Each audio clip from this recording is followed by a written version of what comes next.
Hello, this is an introductory video to introduce a series of videos that we'll be making based on Dr. Stephen Covey's book, 7 Habits of Highly Effective People.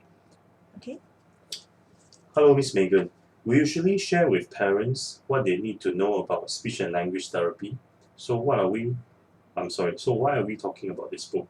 Okay, this particular book was actually written, I think, in 1989, which makes it something that's been published more than 25 years ago.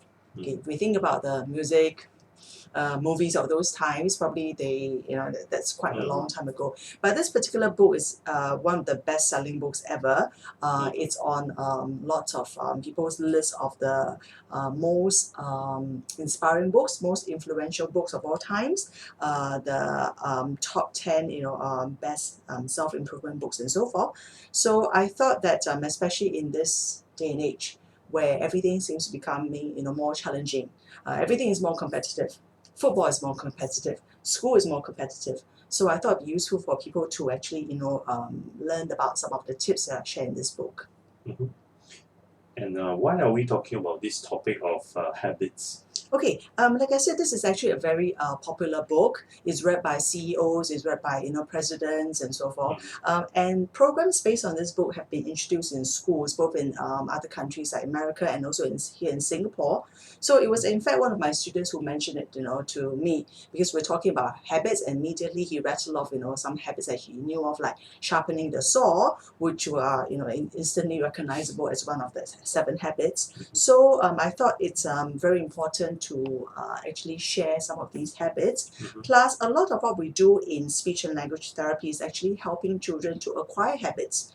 It's not just knowing how to do something, knowing how to say the correct sound, knowing how to, for example, approach reading or spelling differently, but to make it a habit so that they can start to do it very easily, very independently by themselves, and also consistently, so they can do it often, and consistently.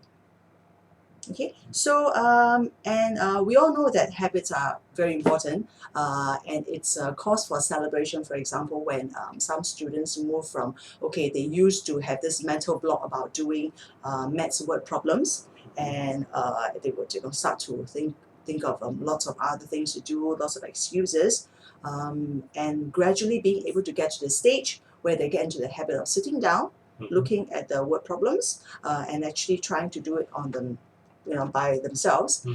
So these are important changes, and as the saying goes, habits actually shape character, and it's a character that shapes destiny.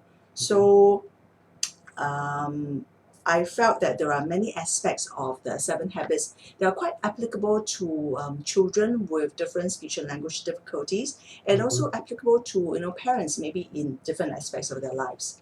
So that's what we're talking about. Over the next few videos, we'll be sharing each of the 7 habits and my perspectives of how they can help children and parents. So if you've read the book before, you'd like to make some comments, please feel free to drop a comment, or if you have some questions about speech and language development, some difficulties you're encountering, and you'd like to know how these habits can be applied, please feel free to drop a line as well. Okay, so I'll talk to you next time.